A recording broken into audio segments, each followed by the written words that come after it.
Welcome to Ready Set Exec, the podcast where we sit down with executives across North America to unpack their business, leadership, and expertise. And every other week, join us for Market Watch, all things hiring, real insights and no fluff. Hey everyone, I'm here with Praveen Kamsetti, Senior Technology and Transformation Executive with 20 plus years experience leading digital modernization, cybersecurity, and enterprise IT operations for global organizations. He's currently VP of Digital Transformation, Cybersecurity, and Emerging Tech at Jupiter Capital Management, driving technology strategy, risk management, and innovation, and has held prior leadership roles at Aviat Networks, Axiom, Tricor Solutions, Stryker, and Travelers. Praveen also serves on advisory boards for startups and organizations, advising on scalable technology, security, and operational excellence. And when you're seeing this podcast, you'll probably have his book out, and we're going to be talking about the 4 L's of leadership today. So maybe you can break us down a little bit about the new book you're coming out with and what this 4L leadership framework is. Great, John. Thank you so much for this. I'm excited about my book. I will be releasing in second or third week of January in Austin, Texas. I will be inviting a couple of my leaders who are inspiration for me and the family and friends. Okay, so I'm talking about the 4L leadership, right? How this has emerged, how this has born the 4L framework, which I've been practicing for probably more than a decade now. I've seen a big transformation in myself and then a transformation in organization. But how, if you go back, how it has started. So over the years, I think as mentioned, 2+ decades of my career with several different leadership roles and the diverse industry experience like finance, healthcare, manufacturing, and technology. What I've seen is the expectation of leadership has shifted dramatically. In an era of stability, leaders are expected to preserve the order. In an era of growth, leaders were tasked to scale the systems. Right? Today, it's a very different age. This era is all about disruption. Right? So that disruption is due to the technological innovations like artificial intelligence, blockchain, or we're talking about digital twins, quantum computing, or it can be due to the geopolitical situations, or it can be environmental, or is it combination of all three. But what world has noticed is the disruption is here, and also realize that this disruption is going to be constant. We'll be going through the constant change in the future. So this era needs a different modern leadership. What that means is, in addition to preserving order for stability, in addition to scaling the systems for the growth, the modern leadership needs to have a resilience, humanity, and vision. Right? The resilience is for the unknowns, the humanity is for the complexity, and the vision is to steal through these disruption chops, right? The water chops of disruption continuously. So that's how my 4L leadership has began. 4L framework has begun. Now, the other thing I noticed in my career is leaders who are thriving are the ones who balance results with relationships. Leaders who are balancing the strategy with empathy. Those are the ones they are really thriving, right?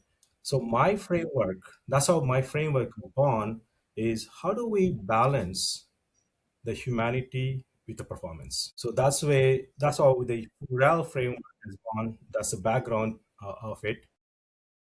Now, what is that 4Ls, right? I'm not sure whether you've seen my 4Ls before, but this is all about there in my book too. The 4L is lead with empathy, lead for business results, lead by example, lead with emotional intelligence. So, like I said, it's a balance of humanity and performance. If I look at my 4L framework, the empathy and emotional intelligence anchors to tackle the humanity of human side of it. But that's not enough, right? You need to have empathy with accountability for results for the business to get the numbers. Otherwise, you will not be able to sustain your organization's vision or mission. So, for the performance or results side of it, for the dollar value of it, there's two L's, which is lead for business results and lead by examples. So, altogether, this 4L framework will help. And I wanted to give a timeless, practical approach to the leaders and the readers so that they can leverage this framework for the today's business problems and tomorrow's complex business problems to solve. So a lot to unpack there, and thanks for breaking it down. And you're right. I mean, whether you're a stable company, you have different goals. Whether you're a growth company, different goals. And now it's all about disruption and about efficiency and bringing in technology to make everything more efficient. And yeah, there's a lot of people being laid off due to that. So it's a weird place to be in right now, from a in the tech side and also in business. Some of those things in your 4Ls, though, I got a question: is how do you are able to do both? So, for example, lead by results, lead by empathy. For many people, this becomes almost like a conflict, because when you want to have results, you sometimes have to do decisions that require like a lack of empathy. You know, like, oh, we got to cut 1,000 people. How do we do that as efficiently as possible? And that can sometimes take away the empathy side. So, can you give me some examples, maybe about how you're able to do that in real world examples, maybe to so the readers or listeners can sort of understand how you sort of approach those problems? Because I'm a lot of companies right now, they're doing layoffs, right? Good Yeah, example maybe. yeah, In general, how can you lead with both empathy and results when they can be counterintuitive to some people? I would say a lot of times. yeah. It's a great question, right? If somebody asks me what's the most difficult thing to do in your 4L framework, and same thing you're asking me now, is how do we balance empathy and results? So empathy is going to help you out to manage the human side of it, but leaders with a truly just an empathy will not be able to get the results. And the reason is you need to have empathy associated with accountability. So when you have empathy associated with accountability and assign a clear goals defined to your team or right to the organizations, align that to your business goals, that's the only way you can get the business results. So empathy alone will be a big failure unless you have accountability with the clear goals associated with it. Okay. And how would you say, like, same thing with the results? If you have only results oriented without any empathy with your people, then you're treating everybody like a robot, right? If you're not having empathy in the workplace. So Yeah, I get that's sort of the extremes, right? I'm talking more that's about the middle, though. Let's say the middle, where you know every manager's had these situations, right, where they want to have their empathy and their results orientation conflict, and that can cause a problem, because you're like, well, I want to treat them good, or I want to do good things for them, or I want to care about them, but how much, like, where does the accountability piece? And sometimes, and this is a sad fact, is layoffs sometimes happen regardless of the employees results, right? yeah, Like, regardless of how well they did. Even top performers are being laid off. I know there's always the assumption, oh, they everyone that's laid off is not a good performer, but that's not true, right? And so, how do you manage that?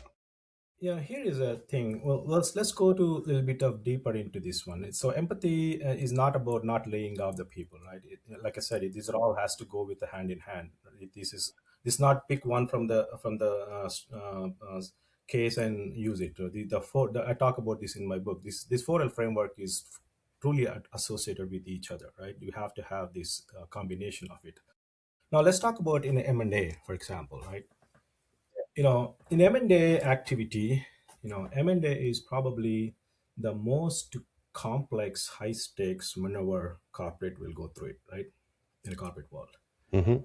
You know, if M&A is success, you probably have a joint market share, right?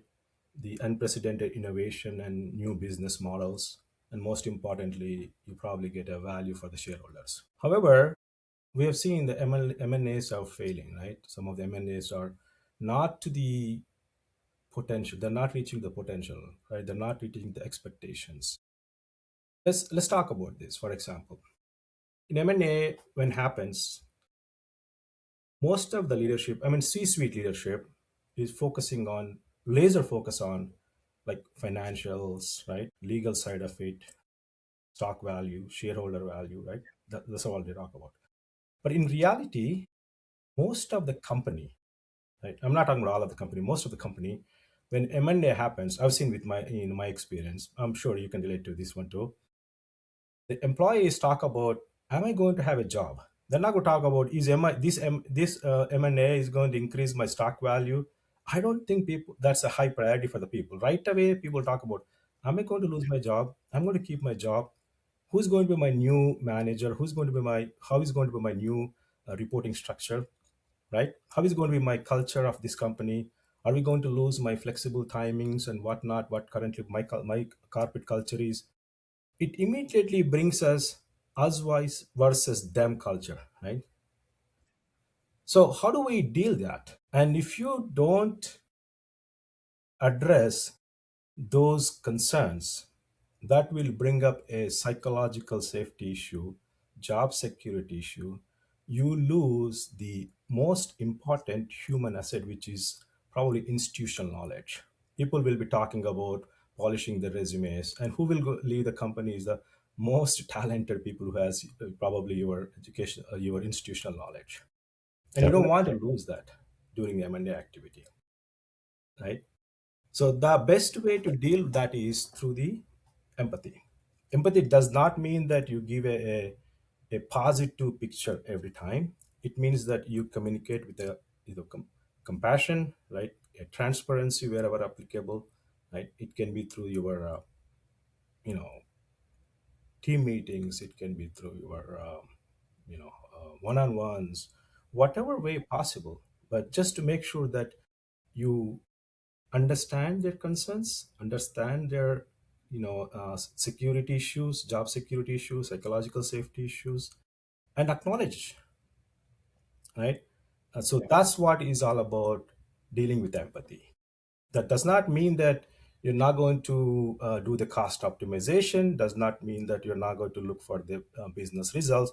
It's about how do we acknowledge and how do we make sure that you help them to get success. What are those concerns, right? At the end of the day, you need to address those concerns to get the success, right? You don't want to lose that institutional knowledge when I'm talking about it. Yeah. That's what I'm talking about, empathy. Oh, that makes sense. And yeah, there's definitely a lot of heartburn whenever there's an M&A because, there's redundancies that they know that there's going to be layoffs for sure, one way or another. Usually the company acquiring is wanting to keep their leadership in most cases. So there's a lot of that kind of transitioning and so on. And yeah, I can understand, using empathy to sort of understand where put yourself in their shoes, their stressors that they have. And you're right, like the middle manager, the average employee is not worried about shareholder value. They're worried about job security, what's happening next, transparency as well, to make sure that they're going to hear what's going to actually happen. It can be very stressful for people, absolutely. So, and you've done a lot of M&As, I think, on the IT side as well, having facilities across the world where you've acquired and so on. What are some things that you've seen that you've had to do in terms of like cross-cultural challenges, cross-functional challenges when you are trying to do M&A with an IT department and so on? What are some strategies you use for that? Yeah, I think like I mentioned, right, when M&A gets success, you get shareholders value and all kinds of synergies. But like I said, some of them are not up to the mark what is expected, and there may be several different reasons, John. Each, the nature of the business, is it a global, is it local, a lot of different things, right? The culture. But in my experience, what I've seen the pattern, which is basically one of the three components which is missing in the very early stages of due diligence process, that causes M&A to fail, not necessarily complete disaster, but not to reach the potential what is expected out of. And I think I've written in this book very clearly on that one. I think these components must be part of the very early stages of due diligence process. I'm going to talk about now. Like I said, when M&A starts, right, the leadership is more focused on financial analysis, legal analysis, and which is needed, right? Is they're very laser focused on it. I've seen all the leaders, and it must be, right? That's super important. But in addition to that, there's one key components that actually three which are missing. One is IT systems integration. The second one is operations and operational workflows. The third one is also very important one is cultural integration. What I've seen is these three are not really high prioritized very early stages of the M&A activity. They are later part of it. But what I'm saying is these three must be part of the very early stages of due diligence, right? That means that the leaders who are responsible for this, for example, the CTOs, CIOs, right, CDOs, should be part of should have a seat in the very early stages of due diligence process. I'll talk about why it is important, right? Let's think about it, right? If you have a company after M&A, if you want to have a synergies of supply chain optimization, the integration of two company supply chain, you will not be able to do the prediction unless until you clearly know the two systems very well. And that is only possible if the CTO or CIO has a due diligence process from the very beginning of it, an activity. But in reality, for most cases, it's not happening. It's kind of considered as a post merger. And that's where the biggest problem comes in. I'll give you one So, example. Yeah. so for that, for example, what's the suggestion in terms of like how you approach that problem differently? I mean, I always think that every C-suite leader should be at the table to discuss their concerns and those kind of things, because obviously HR would say culture, right?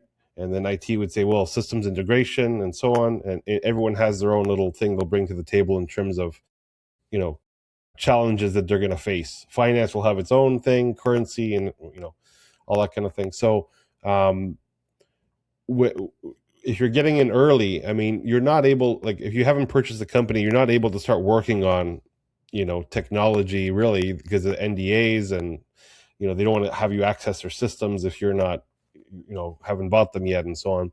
So what do you suggest in terms of just having an awareness of the challenges, or putting a budget together for this systems integration during the process, or how would you go about it to make things a little faster in terms of not having, oh, we bought them and now we can't even talk to their Singapore outfit because they're Yeah. using a different system entirely with our supply chain or something, right? Like, Yeah. Yeah. I think a great question. So the best way to do is add or give a seat to the CTO or CIO in the very early stages, in addition to the CFO, and your legal team, right? Your CEO. The very first clean team must be part of the IT must be or technology must be part of that very first clean team, and not just for the sake of it, but to really assess the systems. I'll tell you why, right? Here is the three reasons why it's needed. After post merger, you need to have three things ready to make the decisions. One is you need to make sure that your systems have to be integrated so that you get a single source of truth. Because when you merge two companies, you get data, right? Enormous amount of data. And that quantity and quality data must be available for the C-suite leaders to make a decision, especially in an era of AI, right? All the decision is driven by the data, whether it's operational decision, strategic decision, right? We're talking about predictivity analysis, financial modeling. Everything is done through the data. So after merger, if you don't have a clean and clear data, then you will be making a wrong decisions, or you will not be able to make a proper decisions of the newly acquired, newly formed company with merger. So you can't wait for a year or 6 months in this age to consolidate the data. You need to have everything ready. That's one example. The second is cybersecurity. In order to protect your assets, in order to build the trust with your customers, in order to make sure that you comply with the regulators, right? You need to make sure that the risk assessment done in both ways, both areas, right? We don't know what is in the other area. So the technology leader must be part of it to do this, the analysis of risk assessment for both companies. Okay, that So makes this sense. is one. This is the two areas. The third one is also super critical. Is the technology debt, right? Technical debt. How do we assess the technical debt? I'm not talking about just cutting down, these license costs, redundancy system. I'm talking about when you integrate the systems, how do we bring down the cost optimization? Not necessarily, of course, the software and resources, those are all redundant resources, those are all one. But at the end of the day, cost of goods must go down, right? That's a synergies. How do we bring it? And that's only possible when we integrate those systems properly and right after your merge. You have to be ready with that. Otherwise, you will be probably wasting your most important 3 or 4 months or even 1 year or even more than that just to integrate those systems in a complex M&A environment.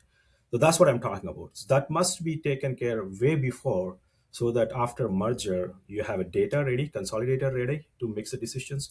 You have your cybersecurity ready. You have all the optimization of systems are integrated very well. Yeah, And that makes sense.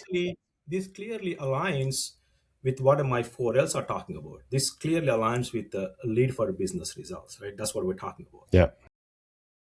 No, that makes sense. And I mean, depending on how complex the company is, you can have a lot of different legacy systems as well.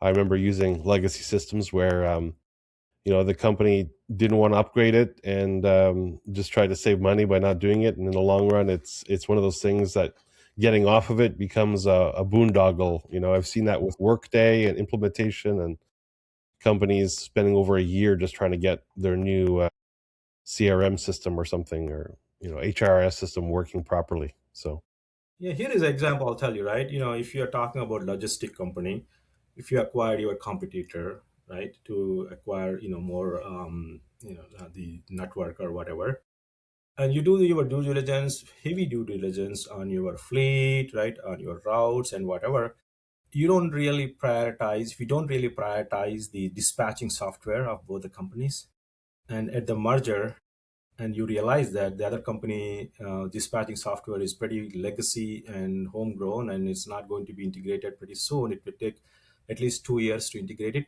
That means those 2 years you will be operating with the two different softwares. That will lead to the inconsistency in your SLAs, inconsistency your customer experience. So that's what I'm talking about. If you know that prior, if your CTO or CIO was in the very early stages of due diligence, they will assess this, and they will probably, like you said, is it a dollar mark? You can have a dollar value there, right? Or you can have different SLA systems. So there must be a proper planning is taken care. But once you realize after merger, then you're talking about additional dollars to integrate it, or losing your important customers because you have two different SLAs, two different teams working, two different dispatch softwares. So that's what I'm talking about. yeah, and it should be also a consideration about whether to purchase that company or not, is how much that integration Ah, is going to of course. cost you, and yeah, it's I guess, I mean, the devil's in the details, right? That's how it Exactly. always Yeah. is. Yeah. Another devil, let's say, in the details is cybersecurity, and moving beyond sort of this check the box compliance you're seeing in a lot of places. How do you build these governance risk compliance programs? And then also when you're doing an M&A, how do you make sure security is across both organizations? Because now you're walking into sometimes a very let's say unsafe from a cybersecurity standpoint environment that you're purchasing. Maybe you can give us some ideas about all that. Yeah. Cybersecurity, as we know, that is one of the most critical part of this era, right? In addition to AI, cybersecurity is another. I don't want to call it as a buzzword, but most important topic in the world, and it's going to be forever. It's important one. Now, and even AI is introducing, I guess it's a catch 22. AI can solve some of them, but it's also introducing some of the additional risks.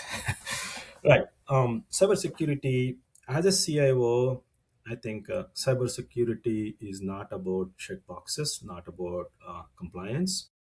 It's more about enabling the business for additional growth by protecting your organization assets, building the trust with the customers, your partners, your peers. That's what cybersecurity means for me, right? It's not about just deploying the software, deploying EDR, XDR. That's good, it's needed. But at the end of the day, everything is for me is all about ROI, right? How do I protect my asset? But at the same time, how do I leverage this protection or this security feature? How do I build a trust with this? And how do that trust will enable for the additional growth and additional revenue? One of the things we did was we always, where I worked, it's all about NIST CSF. We're aligned with the NIST CSF framework. That's with the tier 3 tier 4 implementation status. But when M&A happened, for I'm just giving one of my example, right? Inside. So when M&A happened, um, what happened was the other company, that's why the CTO CIO's role is very critical here. The company which is acquired by us, this a they have global presence, and then some of their biggest customers, right, are international. And that company actually had ISO 27001 certification in ISMS, which we did not have. So when acquisition happens, the biggest customer, whoever they are, they're asking, "Well, oh, do you have this certificate ready? Right? Do you have this ISO 27?" So my sales leaders are immediately putting a pressure on us that we need to get ISO certification. So that's where we went to ISO 27001. But what happens with when ISO 27001 is we not only align your security principles with international standards with ISMS, as a CIO, you will be driving the accountability and the continuous improvement. So, question about that with the ISO certification, was that a requirement pre-merger that they asked you to do? Or was that something that you had to do in the first, they give you a timeline for it as part of the merger? Like, I'm very interested to understand sort of from an integration standpoint, when you're from a cybersecurity standpoint, are you doing like what is your standard practice for M&As? So someone's listening right now and they're like, oh, we're looking to purchase a company. What would be a standard practice or procedure workflow you would say for cybersecurity? Like you do an audit from day one, pre-merger, you're asking for the certifications and so on, pre-merger, after, like how does that play out in general? What would you recommend for companies that are into M&As right now? As It's, a it's, a, standard kind of. it's a great question, John. Great question. Here is what happens, right? Even though CIO, CTO is part of your early due diligence, getting the risk assessment is very, very difficult, right? You cannot go to every single system of them and review it, right? The beauty of this certification, John, when they have a ISO 27000 certification, valid certification, what it tells us that it gives us some kind of confidence that their security policies or procedures are in line with international standards. That means They have done their due diligence process. They have done risk assessment, right? They've taken care of some of the document process. They probably have the ISP, the instant response plan, right? They have probably done those are checkbox. I don't want to call it the check boxes, but you can get that confidence by looking at the ISO 27000 certification, saying that okay, at least they have these in place. Because going to every single system, looking at every single risk assessment is not going to be possible during the M&A activity, especially when you are pre-close, right? So, but when they say that we do have ISO 27000 certification, that will give you a confidence that they do have those practices aligned to the best practices, industry standards aligned to your framework. Does So it if they make sense? don't have it, then that would be a cause for concern, I guess. And you would, how would you be able to adjust though? Would it be like, hey, Uh, day one after merger, I'm sending the whole team, the security team's flying in, parachutes in, let's go lock it down, see what they're doing, or how do you? Yeah, I think there are a couple of things that every organization, CISOs will, or your security team will have a set of questionnaire. That's what we do when we onboard your a new customer or a new vendor. So for the mergers M&A activities, also we have some set of questionnaire, and that will have some practices, where to look at it, what to look at it, what the perimeter look at it, the basic and standard foundation we look at it, and that is before closing. Once you merge it, you go in depth. But if you don't have access to in depth of the systems, then we do have a set of practices, set of questionnaires that needs to be looked into. Okay, and also you're mentioning continuous improvement cultures, building that in the IT departments and so on. And to me, this you were talking about supply chain, manufacturing, IT. It all kind of stems. Maybe this is where you got it from or not, but whenever I hear continuous improvement, I'm reminded of sort of the Japanese philosophy of kaizen or kaizen, Exactly. right?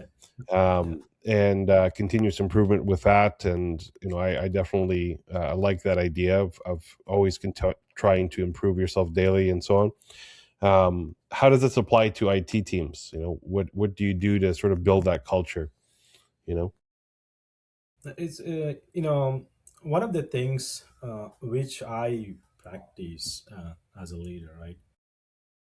Somebody asked me this question: what do you do as a CIO or CTO, right? The four areas I put it as where I spend my time on. When I say what do you do, that's what they mean, right? Where do you spend your time on, right? So one is obviously you do your projects, right? You do your projects, what's going on, right? Second area is you try to do the business transformation. Look at the business and where do we improve, right? Where do we improve? Where do you get the most of it? Is it a cost optimization? Is it an opportunity for a new business model? That's continuously business transformation you work on. Third area is where you do the controlled experiment. I call it as a controlled experiment, right? That's where you the encourage a culture of people bringing in hackathons and that kind of stuff, and do the POCs. So this is where I see that continuous improvement. That's the culture I build. You come there, you bring your industry standards, talk about industry, what's going on in industry, how do we make that leverage to our own environment, what do we do with do some POCs, like I said, control experimentation. So that's where I encourage people to do the continuous improvement. And then the other is a business transformation. The second part I talked about it. How do we look at the current business and how do we transform it? And so the combination of those two will keep the culture of continuously improving, whether it is a current process, whether it's a technology side, whether it's a people side, skill side, upskill side, right? But at the end of the day, those are the two areas I talk about it. Okay, no, sounds good. And I can see you're definitely a systems guy because breaking it down, four things, three things. This is what having clear, and I'm like that too. You got to have a clear system to operate. For example, we operate our business using EOS, which is the enterprise operating system, and so on. And so now on the leadership level, you're creating the four L's to be able to create that leadership framework as well. So, and I like that because people need clear, crystal clear kind of operational kind of things that you can run daily. Like EOS, the reason I like it is because it's very simple to implement in your company, and people can buy into it very easily and follow it. It's very simple. Same with 4Ls. Four things. If you have that top of mind, then you're able to go through your in terms of leading your organization, right? So I can appreciate also simplifying things, because if it's convoluted and there's multiple steps and there's all these things, it becomes not something that becomes second nature. And we're trying to create behaviors, right, with leadership or with our teams. So that totally makes sense. Here Um, is the thing: what I learned, what I realized in my 20+ years of experience. Most of the projects don't fail not because they don't have effort. That people really put effort, right? It fails or it will not reach the potential you expect is because there is no clarity. So as a leader, I think the one of the things is super important is, when you give it directions, make sure that you align that to business outcomes. Instead of saying go ahead and do it, just to say that here is how you align it to your business outcome. Even you are talking about to the system engineer to director, right? Just to make sure that whatever you do is aligned to your business goals or business objectives. That will give them a clarity on why they're doing it, rather than just simply saying that here is your goal. yeah, I mean, people want to feel agency. They want to feel that what they're doing has meaning, and there's that they're pushing the business forward as a team. Like their contribution actually has value. So being able to break it down for them, I think, is a good skill to have. Same thing with managing upwards, right? Being able to talk to management about Yeah. your ideas and having that transparency and let's say psychologically safe workplace. Funny enough, I've had several speakers come on to talk about psychologically safe workplaces, because it seems like there's a lot of toxic workplaces out there, and we all got to do our part to try to, make things a little bit better. Productivity continues to increase, and now we're bringing AI into this to help. Let's say, give a steroid shot to productivity, because now you can leverage AI. But what do you think of going into 2026 now? We have AI coming in. Are you actually seeing the ROI on all these AI programs and AI tech coming in? Because I think that the jury's out in terms of, wasting our time with a lot of shiny balls out there, chasing them. And maybe it's not as the value. I don't know if we're actually seeing the value as much as people think we should have. Yeah, yeah. I think it's another great question from you here. AI, you said it right. Don't bring AI for the sake of AI. Don't bring AI as a shiny tool, right? It's not going to work. AI has a lot of potential. It can transform the business. Here is what I look at it, right? Well, I think recently one of my entries, somebody asked me of the question. Every board, every suite leader is talking about AI. Why is it, right? Why there is tremendous pressure on CTOs or CDOs or CIOs on AI implementation, AI strategy. And here's my view of looking at AI, right? And I'm going to talk about how do we do the ROI. Why AI is so important. Why every board is talking about AI. Why every suite leader is talking about AI. Everybody in industry is talking about AI. Not just technology, but in CEOs talking about. Every CEO is talking about AI, right? Why? If I look at it, right, any business or any suite leader, they have three objectives. One is growth. Second one is a cost.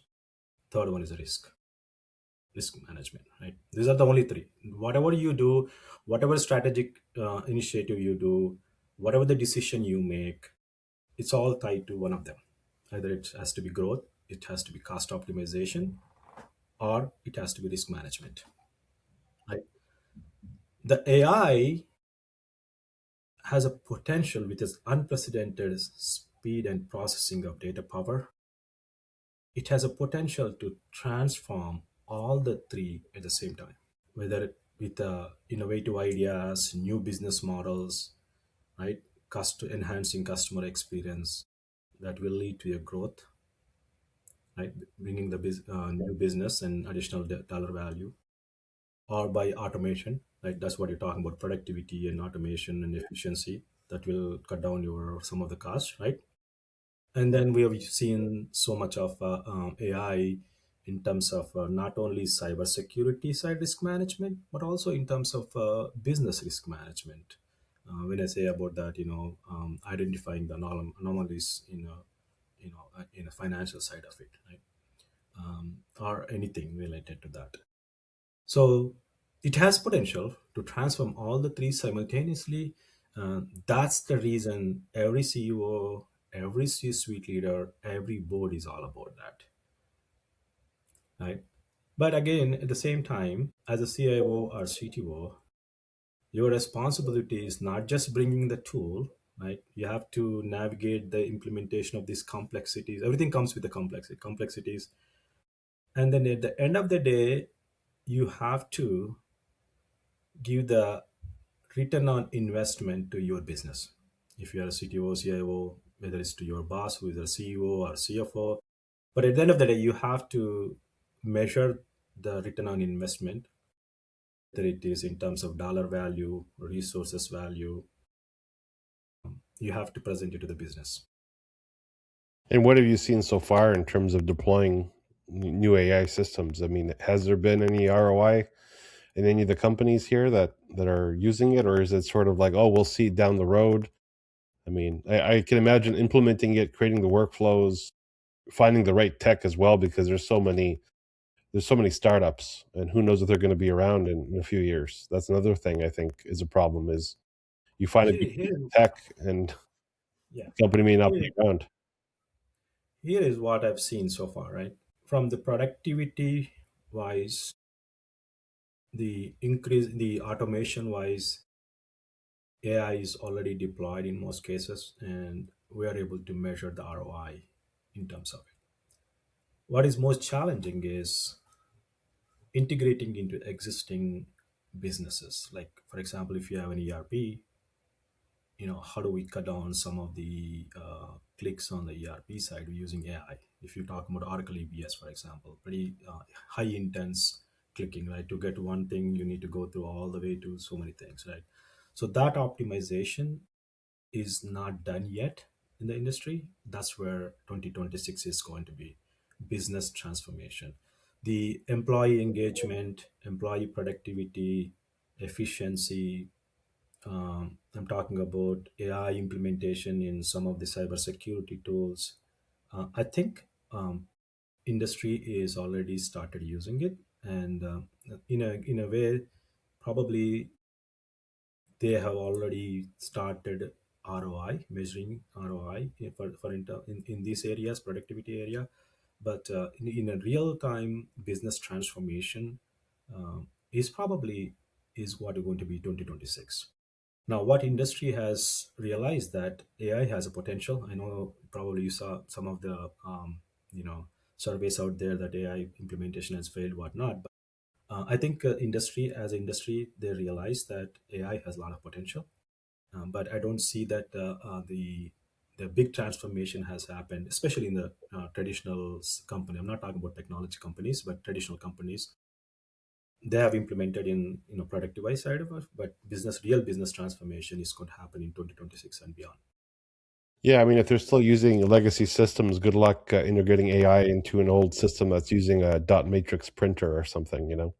So I get that. And certain industries are pretty ripe for this. Like a good one, I would say, is construction, where in that industry, there's a lot of old school type stuff Yeah. still. Paper, they're using paper in the office, things like that. So there's a lot of ways to go on the tech side of things. And there's a race, I guess, to get things as efficient as possible. That's a theme going into next year. Well, we'll see how it goes. And your book, I mean, how long did it take you to write it? And maybe tell us a little bit about the process. How was that? So during the last year, during the holiday time, we were sitting with one of my friends, and everybody's talking about it. And one of the things I said, everybody was talking about their 2025 goals, and I said I want to write a book. And then that time I did not realize what I need to write, but I had a just idea of writing a book.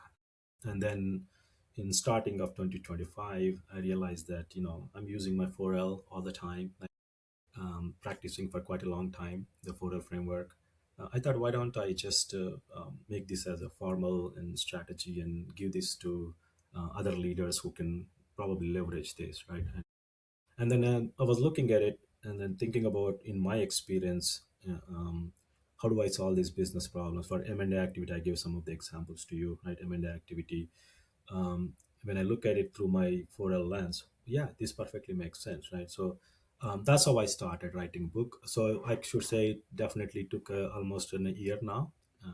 It's more of a leveraging my 4Ls to how I solve complex business problems, how I've seen some of my leaders solving the business problems. It's more of insights.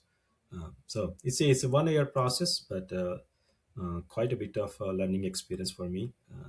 And I thank for my friends, family, and my colleagues and mentors who helped me on this one. It's a great journey. Nice. Well, it's good to see finally the fruits of your labor, right? And by the time this episode comes out, your book will be out. We'll share the link, and people can check out the 4L framework. So, really excited about that. And congratulations on your book.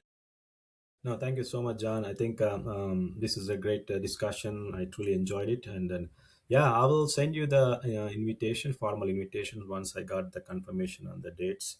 And I love to you to join us in person in Austin, and that will be great. Sounds good. Well, we'll be in touch, and I appreciate having you on today. Great. Thanks again. Thanks.